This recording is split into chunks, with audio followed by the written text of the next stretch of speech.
Hey there. Today I want to share a truly eye-opening story that might change how you view faith, life, and the afterlife. It centers around David Harper, a pastor who had a near-death experience that led to an astonishing revelation about Jesus and his real message. Before we dive in, I'd love to know where you're watching from, so drop a comment. And remember to subscribe to our channel so you can keep up with our inspiring stories. Now, let me introduce myself. I'm David Harper, a 52-year-old who's been happily married to my wife Emily for over a decade, and we have 2 grown kids. Originally from Austin, Texas, where I still live, my life has always revolved around faith and community, influenced heavily by the teachings of the Bible from a very young age. For over 10 years, I served as a pastor at a local church, something I essentially grew into from my father's footsteps. My routine was predictable. I rose early to have breakfast with Emily, then headed to the church office, where I spent most of my day. When evening rolled around, family dinners were the norm, often mixed with Bible study or visits to church members. Sundays were all about preaching, where I passionately delivered messages that aligned with my traditional and conservative beliefs. I was seen as a beacon of strength and wisdom, a person others depended on during tough times. My teachings emphasized the importance of living righteously and the necessity of believing in Jesus as the sole path to salvation. I was convinced that God had a specific plan for everyone, and with prayers and unwavering faith, we could conquer any challenge. Life was good, and I felt secure in my understanding of truth. Everything seemed in place until fate, or maybe divine intervention, threw me a curveball, an unexpected experience that would ultimately rock the very foundations of my faith and alter my perspective entirely. What I'm about to tell you is a journey that reshaped my life in ways I never thought possible. Let me tell you, what I'm about to share might sound unbelievable, but I promise you, it's all true, based on my own experience. This is a glimpse into my near-death experience, a moment that took me to the brink of the afterlife and fundamentally shifted my understanding of God, faith, and life's purpose. It was an ordinary Tuesday, and I had just been in my church office, busy working on a sermon for the following Sunday. The focus was on trusting God's plan, especially during those tough times. I had no clue how soon that message would be tested in a profound way. Around 2 p.m. I got a phone call. On the other side was a nervous-sounding man named Samuel Harper. He shared that his father was gravely ill in the hospital and wanted nothing more than to speak with a pastor. Although they weren't members of my congregation, they had heard positive things about me and desperately needed support. Without a second thought, I said I'd come right over. Helping in situations like this was part of my role. I quickly packed up my things, including my well-worn leather Bible, a gift from my ordination, and headed out. I stopped briefly to talk to my assistant, Janet, letting her know where I was heading and to reschedule my afternoon meetings. On my way to the car, I bumped into Emily, who had just come back from grocery shopping. I gave her the rundown of the situation and assured her I'd make it back for dinner. She smiled, kissed me goodbye, and said, "Go with God, darling." Those words, so familiar, took on a deeper significance for me after what happened next. Climbing into my 5-year-old navy blue sedan, I set off toward the hospital. The weather was delightful, with a clear blue sky and soft clouds drifting by. A pleasant breeze filled the air, making the warmth feel just right. I turned on the radio, tuning into a gospel station, humming along as I drove. In the back of my mind, I couldn't help but wonder about the man I was about to meet. What was his story? How had his faith shaped his life? What wisdom would he want to share as he faced his final moments? I also thought about Samuel, his son, and the pain he must have been enduring. With a quick prayer, I asked for the right words to bring comfort to this family. Traffic was surprisingly light for a Tuesday, so I drove carefully, sticking to the speed limit as I always do, focused on the journey ahead. Just a few blocks away from the hospital, I found myself waiting at a red light. When the signal turned green, I began to move through the intersection, and that's when everything changed in an instant. Out of nowhere, I caught a glimpse of a shiny vehicle racing from my right, completely disregarding the red light. I barely had time to react before the collision happened. The deafening crack of metal colliding with metal filled the air, making the world around me spin uncontrollably. The airbag deployed violently, slamming into me, and an intense pain shot through my chest and head. Glass from the shattered windshield rained down, and my car started to whirl, spinning out of control. After what felt like an eternity, it finally came to a stop. In that moment, I felt dazed, struggling to comprehend what had just taken place. The acrid scent of burning rubber and gasoline invaded my senses. I attempted to move, but searing pain held me down. In the background, I could hear the distant screams of bystanders witnessing the chaos. Thoughts of Emily and my kids flooded my mind. I wanted to reach out in prayer, but the words eluded me. A chilling sensation spread through my body as my vision began to fade at the edges. The last sound I registered before slipping into darkness was the muted wail of sirens approaching. Then everything vanished. I can't really say how long I was out. It felt like either mere seconds or maybe hours. One moment I was trapped in the crumpled mess of my car, overwhelmed by fear and agony, and the next, I found myself somewhere entirely different. The first thing I noticed was the absence of any pain. All the confusion and distress washed away, replaced by an enveloping sense of peace, as though a heavy burden had finally been lifted from me, one I hadn't even realized I was carrying. I opened my eyes, or at least I felt the sensation of doing so, and I was adrift in a vast, dark space. But this darkness wasn't ominous. It was soothing and inviting, like being cocooned in a warm blanket on a night without stars. Then, I spotted a small point of light in the distance. At first, it was just a speck, but as I approached, or as it came closer to me, I wasn't entirely certain. The light expanded, radiating a pure, brilliant white far brighter than anything I had ever encountered. Strangely, it didn't hurt my eyes at all. As the light grew larger, I realized an irresistible pull was drawing me toward it, but there was no trace of fear in this allure. Instead, I felt an overwhelming sense of calm curiosity, as if this was the place I was meant to be. The movement felt effortless, like gliding on a gentle stream, and as I drew nearer, the light began to take form. As I made my way through this incredible tunnel, I was captivated by the walls, which seemed to be forged from pure light. It felt as though I was surrounded by a dazzling display of diamonds, each one shimmering and reflecting countless colors in a dance of luminescence. While traversing this radiant passage, I began to sense the presence of others nearby. It wasn't so much that I could see them, rather I felt their essences, energies that flowed around me. Some of these vibes seemed oddly familiar. They brought to mind people from my past, though I couldn't quite name or identify them in that moment. In this strange place, time itself felt suspended. The duration of my journey through the tunnel was a mystery. Maybe it lasted a fleeting instant, or perhaps it stretched into what felt like an eternity. One thing was clear. I was headed towards something significant, something that lay beyond my comprehension. As I delved deeper, a sound began to emerge. Initially, it was a faint hum, but soon it blossomed into a soothing, harmonious melody. This was no ordinary music. There were no instruments or voices that I could recognize. Instead, it felt like a rich tapestry of vibrations resonating from everything around me. With each note, a profound sense of peace enveloped me. The worries and anxieties of my earthly existence drifted away, feeling trivial and distant. In that moment, I felt whole, as if I had finally arrived at my true home.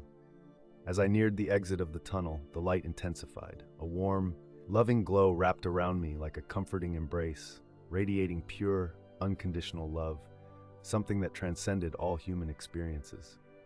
Suddenly, I emerged into a scene so breathtaking that I struggled to find the words to describe it, yet I felt compelled to share what I could. Before me stretched an expansive field of light, not simply uniform, but a dazzling spectrum of colors, many shades I didn't even know existed. The sky above was a living kaleidoscope, shifting and changing in a mesmerizing display. At that moment, I realized I no longer had a physical form. I was purely conscious, able to perceive everything around me with striking clarity. And then, in the midst of this magnificent light and color, I spotted a figure, a being that radiated brilliance, more luminous than anything in my surroundings. There was no recognizable human shape to him, yet I felt an undeniable certainty about his presence. As I stood there, the essence before me was nothing like the Jesus I had often spoken about. This was far removed from the images portrayed in Renaissance art or depicted in movies. Instead, I was enveloped in the purest love, an infinite wisdom radiating with endless compassion. It was astonishing. The light was nearly blinding, yet rather than obscuring my vision, it unveiled a clarity I had never known. When he connected with me, it wasn't through ordinary words. It felt more like his thoughts seamlessly blended with mine. The first message enveloped me, an overwhelming feeling of welcome and love that transcended physical tears. It resonated deeply at my very core. "David," he began, although the words said hardly captured the essence of what transpired. "You've arrived at the junction between different realms." I was struck silent, grappling with how to respond to such a divine being. Yet, I soon realized words weren't necessary. My true essence was exposed, open like a well-read book. His smile was not of this world, but I felt that warm spiritual embrace. "You have numerous questions, David, and many beliefs that perhaps need reevaluating." A wave of shame crashed over me, reflecting on my past as a pastor. All those certainties I once preached felt incredibly limited in the light of his infinite presence. However, Jesus radiated a deep understanding and forgiveness that lifted that burden of shame. "Don't feel ashamed, David. Each soul has its own journey, and yours has led you here. Now is the time for your understanding to broaden." And then a profound and transformative exchange unfolded between us. He revealed visions of the universe, illustrating the intricate web of creation and the deep connections among all things. I witnessed the unfolding narrative of humanity, not as a straightforward timeline, but as a rich tapestry woven from choices, consequences, and personal growth. The ideas of heaven and hell I had championed felt woefully simplistic, compared to the vast and beautiful reality he showed me. Judgment wasn't a decree from an aloof deity. It was the natural outcome of our individual choices and spiritual journeys. Love, he made clear, was the ultimate force in the universe. Not fear, not blind obedience, and certainly not rigid rituals or dogmas. I observed how every act of kindness and each compassionate gesture sent ripples of light and harmony throughout creation. "David," he communicated, "you've spent a lifetime learning, and there's so much more to explore. You've spent so much time discussing me, but it's time we truly connect." In that moment, I felt as if a curtain had been drawn back from my understanding. I didn't see Jesus as a far-off, judgmental figure anymore. Instead, he transformed into a gentle, loving presence, always by our side, guiding and showering us with unconditional love. But I couldn't help but wonder, what about sin and judgment? I found myself asking my pastor, my mind still tangled in the teachings I had followed for so long. Jesus, in an all-encompassing kindness, explained, "What you see as sin is merely the outcome of a lack of love and understanding. True judgment isn't from me or the Father. It is something you impose on yourselves. As you become more aware and understanding, you will see the truth." I was taken aback by this insight. Throughout my life, I'd preached about a punitive God, suggesting that misdeeds would lead to suffering while virtue was rewarded. Yet here was Jesus offering a far deeper, more compassionate perspective. I cautiously asked, "And what about salvation?" My beliefs felt like they were being turned upside down. "Salvation is not a one-time event," Jesus explained. "It's a continuous journey filled with growth, understanding, and love. Every soul will ultimately find its way back to the light, no matter how many lifetimes or experiences it may take." I sat in silence, taking in these revelations that contradicted so much of what I had taught. Jesus continued to show me the universe in its intricate beauty and the profound connection between all things. I grasped that every thought and action ripples out, impacting the whole. I can't tell you how long this experience lasted. It felt like it could have been mere seconds or an unfathomable stretch of time. In that realm, the concept of time was irrelevant. Eventually, I sensed I was approaching a pivotal moment. Jesus looked at me with endless love and said, "David, the time has come for you to make a choice." Immediately, I understood. Standing at the crossroads between the spiritual and earthly realms, I had to decide whether to continue my journey in this serene space or go back to my life on earth. A part of me longed to remain. The peace, love, and understanding I encountered were beyond words. The idea of returning to a world fraught with pain and confusion felt almost unbearable. Then, a vision flashed before me. My family, with Emily weeping in the hospital and my children racing through the halls, fear etched across their faces. I imagined my congregation, gathered in prayer, desperately hoping for my healing. "You still have work to do, David," Jesus gently reminded me. "Your journey is not yet complete." I recalled the conversation, and suddenly, everything I had learned felt like a heavy responsibility. How could I unsee what had been revealed to me? How could I return to my old life? The image of Jesus flashed in my mind, smiling. At least that's how I interpreted it. "This is precisely why you need to go back," he encouraged, "to share your insights and spread love and understanding."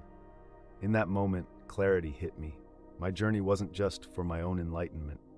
I had been granted an extraordinary experience to help enlighten others about true divine love. "All right," I finally replied, "but I'll return." He pulled me into an embrace filled with warmth and radiance. "Remember, David, I'm always by your side, not as a judge or a distant ruler, but as a true and caring friend." As those comforting words resonated within me, I felt a sudden shift. The brilliant light around me began to dim, and before I knew it, I was spiraling back, the tunnel feeling familiar yet new. The journey to return to my physical self was abrupt, a stark contrast to the peace I had just experienced. One moment, I was surrounded by warmth, and the next, a rush of pain and confusion hit me like a tidal wave. Sounds inundated my senses, the persistent beeping of machines, murmured voices, hurried feet on the floor. Then the antiseptic scent of the hospital enveloped me. Slowly, I gathered my strength to open my eyes. The stark, fluorescent light above felt harsh, a painful reminder of reality compared to the gentle glow I'd known. Blinking repeatedly, I began to make out the figures around me. Emily's tear-streaked face came into focus as she leaned over, her expression an odd mixture of joy and disbelief. "David!" she exclaimed, relief pouring from her voice. "Thank God! Doctor, nurse, he's awake!" Instantly, there was a flurry of movement as medical staff rushed to my side, adjusting monitors and checking tubes. They fired off questions that blurred together in my mind. I struggled to find my voice, my throat dry and scratchy. A compassionate nurse placed ice cubes on my tongue, and I relished the cool relief as they melted away. Where am I, and how long has it been?" I managed to rasp. Emily squeezed my hand, tears flowing freely down her cheeks. "You've been in a coma for 3 days, sweetie. The doctors weren't sure if you'd come back to us." 3 days? That felt incredible. My experience had seemed to stretch on forever, yet it had all transpired in the blink of an eye. A doctor leaned over, checking my pupils with a small flashlight. "Mr. Harper, can you tell me what day it is?" I blinked, struggling to understand. The dates swirled in my mind like a distant memory. It was tough to put into words what I was going through. I kept thinking back to everything that had just happened. As I lay in the hospital room, the doctor spoke to me gently, reassuring me that feeling a bit out of sorts was perfectly normal after suffering such severe head injuries, along with a few broken ribs and even a punctured lung. It was astounding to think I had survived it all. I was tempted to chuckle when I realized just how little they understood. In the days that followed, while I tried to piece myself back together, a whirlwind of emotions followed me everywhere. I felt grateful to be reunited with my family, but there was also this deep ache within me. I missed that incredible light and the unconditional love that had enveloped me in that other realm. Many nights, I'd wake up in tears, completely overwhelmed by how much I longed for that divine presence that felt so close yet so far. Emily, my partner, attributed my feelings to the trauma I'd endured, but I knew there was so much more beneath the surface. With every bit of physical strength I regained, a fire burned inside me, urging me to share a message.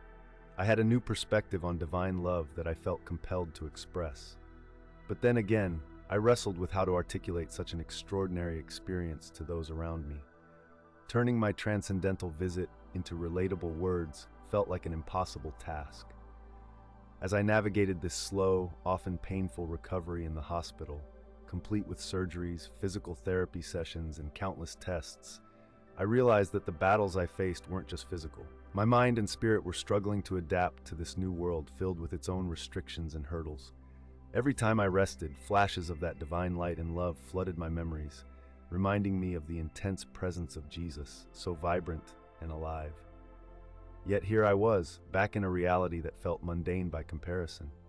Emily never left my side, and while her comforting presence was a blessing, it also emphasized the gap between our experiences. She noticed the changes in my demeanor, the way I often sat in silence, my gaze seeming to drift off somewhere far away. "It's okay, sweetheart," she would say, holding my hand tightly. "You've been through so much. Healing takes time." I appreciated her kindness, but deep down, I struggled with how to explain that recovery felt different for me. I didn't just want to move on. I wanted to integrate that profound experience and share it with others in a meaningful way. Friends from my congregation came to see me too, filling my room with flowers, cards, and heartfelt prayers. It brought me some comfort, even as I prepared myself for the journey ahead. After a long journey of healing, the day came for me to step back into the church, a place that felt both familiar and foreign. Weeks of recovery and introspection had reshaped me, and while I felt somewhat ready, a part of me questioned how much had truly changed. I clearly remembered a visit from one of the church deacons during my toughest days. He was a devoted servant, always there to lift my spirits.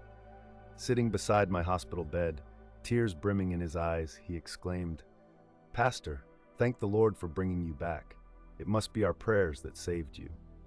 I could only nod, experiencing a swell of empathy for his unwavering faith. How could I explain to him that while I truly valued his prayers, they hadn't saved me in the way he thought? The reality I had witnessed was far more intricate, filled with a beauty that eluded traditional notions of salvation. I managed to say, "God indeed works in mysterious ways," but even as I spoke, I felt the weight of those words lacking. As my recovery unfolded, I found myself grappling with the notion of returning to preaching. How could I stand in front of my congregation and recite the same beliefs about heaven, hell, and salvation as if nothing had changed? My understanding of Jesus, God, and the essence of life had evolved. Late one restless night, I found myself at the hospital window, gazing at the stars, feeling a profound sense of connection to the universe. Memories of cosmic visions gifted to me flooded my mind, and tears rolled down my cheeks as I quietly prayed. "Lord, you've shown me a magnificent truth. How do I share this without frightening those who depend on me? How can I honor my experiences while still being a guide for my flock?" Though I didn't hear a voice in return, a gentle wave of peace enveloped me, reminiscent of the unconditional love I had felt. In that moment, it became clear that my purpose wasn't to have all the answers, but to convey a greater love and understanding to those around me. With a renewed sense of determination, I returned to my bed, ready to face whatever lay ahead. I knew the path wouldn't be easy, yet I felt the comforting presence of what I had discovered in the afterlife, guiding and supporting me. And so, the day of my return to church arrived. A mix of emotions swirled within me as I crossed the threshold, ready to meet my congregation once more. Although uncertainty lingered, the lessons I'd learned during my time away had strengthened me, and I was prepared to share a new perspective with those who had stood by me. On that Sunday morning, as I walked into the sanctuary, an amazing sight greeted me. Smiling faces and tears glistening in joyful eyes. The walls were plastered with posters welcoming me back. "Welcome home, Pastor David," they declared. I could practically feel the love in the air, and my heart swelled with emotion. It was overwhelming, to say the least. With each step toward the pulpit, I was reminded of the journey I had undergone, both physically and spiritually. Then I looked out at the congregation, familiar faces, many of whom I had wed or whom I had baptized. Families who had shared their joys and struggles with me. They all appeared eager to hear what their pastor had to share. I took a steadying breath. "My dear friends," I began, "it fills my heart with immense gratitude to stand here among you today. Grateful for life itself, for this second chance, and for the joy of sharing this moment with all of you." I hesitated, feeling the gravity of my upcoming words. In the weeks prior, many of you inquired about my experience. Questions about whether I saw a light or encountered God filled our conversations. The truth?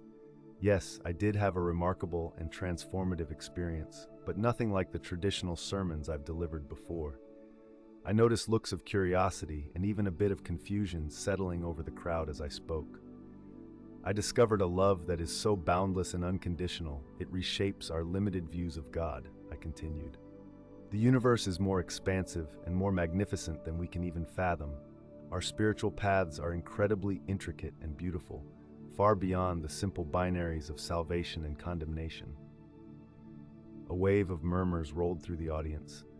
I could see worried expressions on some, while others were clearly intrigued. I understood I was covering some delicate ground, but I pressed forward. For so long, I've talked about a judgmental God, a deity who separates the saved from the damned. But what I encountered was a God of infinite love, a love that embraces all beings without exception.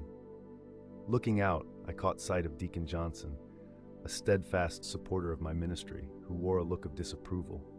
I realize this may sound odd, or perhaps even heretical to some of you, I said, feeling my heartbeat increase. But I urge you to open your hearts and minds. What I've learned doesn't undermine our faith, it broadens it. It doesn't diminish the power of God, it magnifies it to a degree that surpasses our comprehension. I paused, glancing at the faces of the congregation. Some looked puzzled, others skeptical, yet a few even showed glimmers of understanding and curiosity. In the weeks following my return, a whirlwind of emotions and challenges swept through Austin, Texas. I started to unveil my experiences and the fresh perspectives they brought.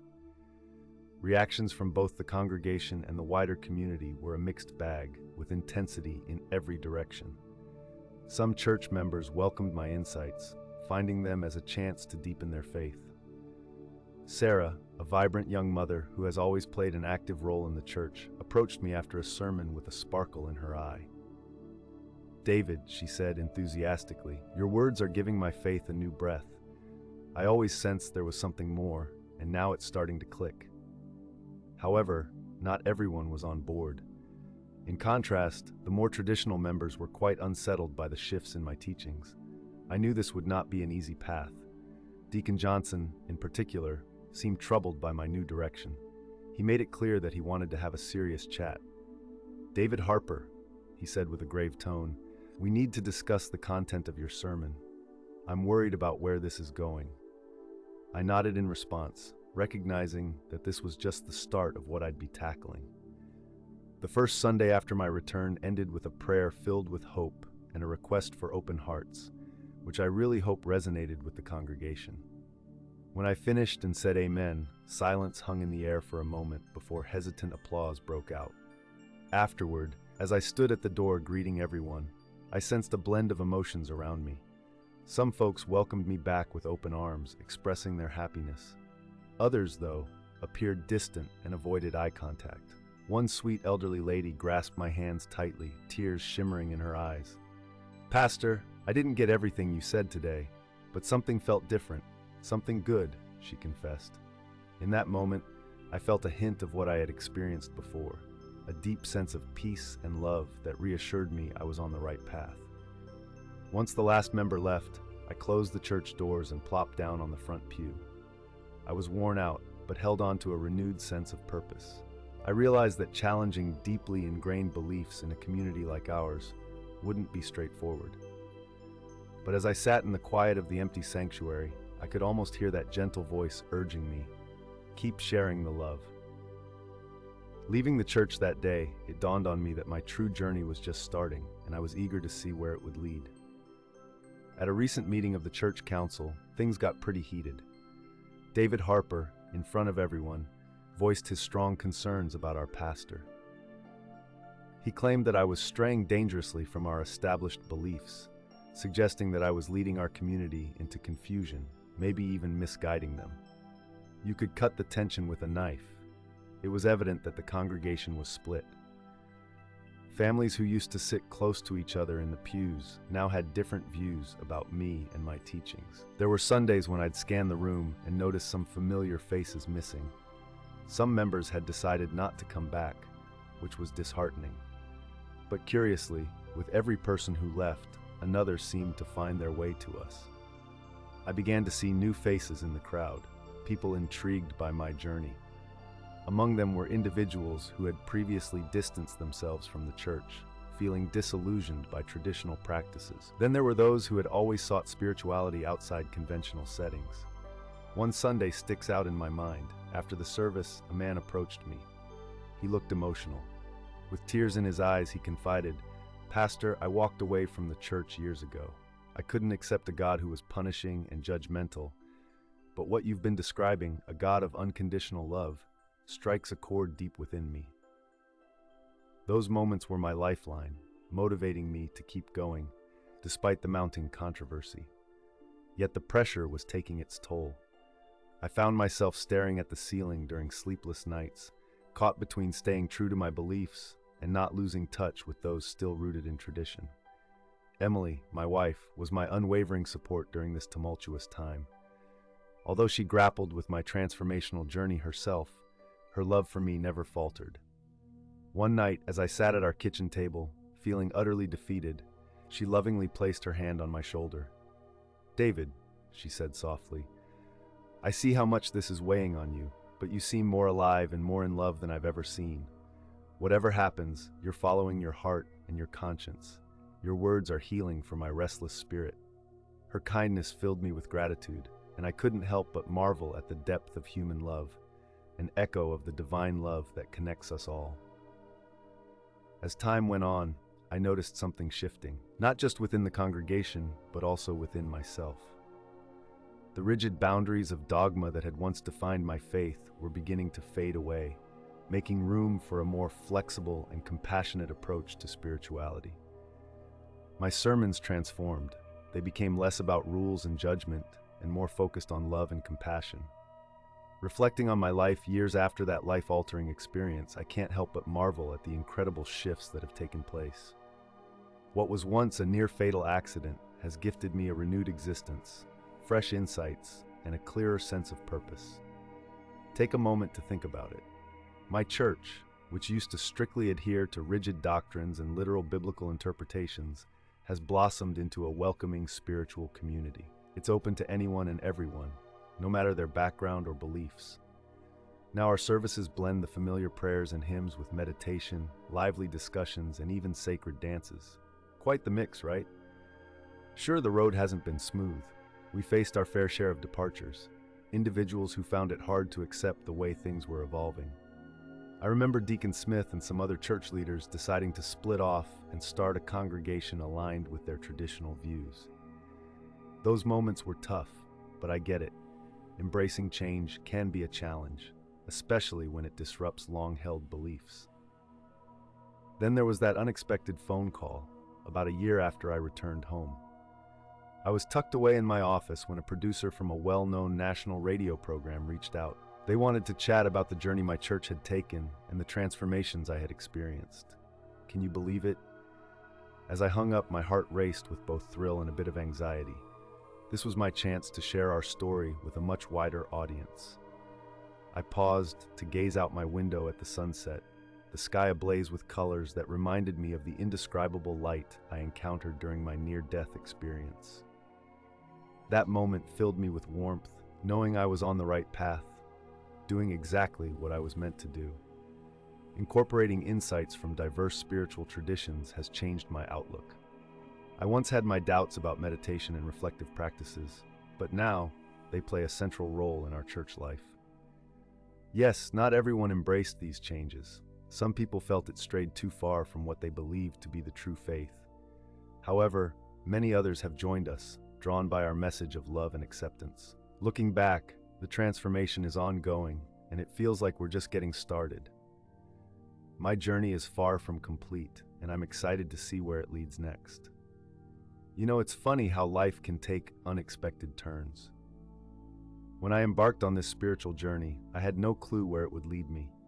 It started with a near-death experience that was nothing short of life-altering. I can still vividly recall the warmth of that light and the overwhelming sense of unconditional love that enveloped me.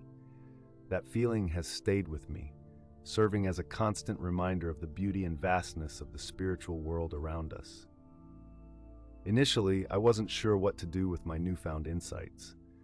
I hadn't planned on becoming a public figure in the spiritual community, but after sharing my story during an interview on a national radio show, everything changed. Suddenly, I found myself invited to speak at various conferences, pen articles, and even write a book to help others deepen their understanding of spirituality. At first, I hesitated. Who wants that kind of spotlight? But I soon realized that my experiences could resonate with many, encouraging them to explore their own connection to the divine. My beloved partner, Emily, has been with me through it all. She started out a bit skeptical when I first began sharing my spiritual awakening, but over the years, she has also transformed and embraced this new path. Together, we've delved into different spiritual practices and examined various religious traditions, gaining a richer understanding of the divine in the process. It's been quite a journey, filled with learning and growth. As for my children, they had their unique reactions to my transformation. My daughter embraced the new spirituality wholeheartedly, even training as an energy healing practitioner. On the other hand, my son took a little longer to adjust. He held tightly to the traditional beliefs he grew up with at first. However, I've seen our relationship deepen as he started asking questions and exploring his spirituality. It's like we're on this together, navigating our individual paths. Looking back, I realize that every challenge, every moment of doubt, has played a vital role in my growth. They taught me essential lessons in humility and patience. I learned to honor each person's unique journey towards understanding the divine, which is so crucial. And you know what? The beautiful truth I discovered is that we don't need to have a near-death experience to access this sense of connection. It's available to everyone, right here and now, if we can just open our hearts and minds to it. The divine love I encountered isn't something remote. It's woven into the fabric of who we are, the very energy that unites us all. As I wrap up my thoughts, I feel an immense gratitude for being able to share this part of my life with you. I truly hope that somehow my journey sparks something in your heart and maybe even inspires you to embark on your own exploration of the spiritual universe. Embrace your spiritual path with bravery and an open heart. Never forget that you are cherished without any conditions and for all time. This profound insight has been a cornerstone of my own journey, and it's a truth I feel compelled to share with everyone.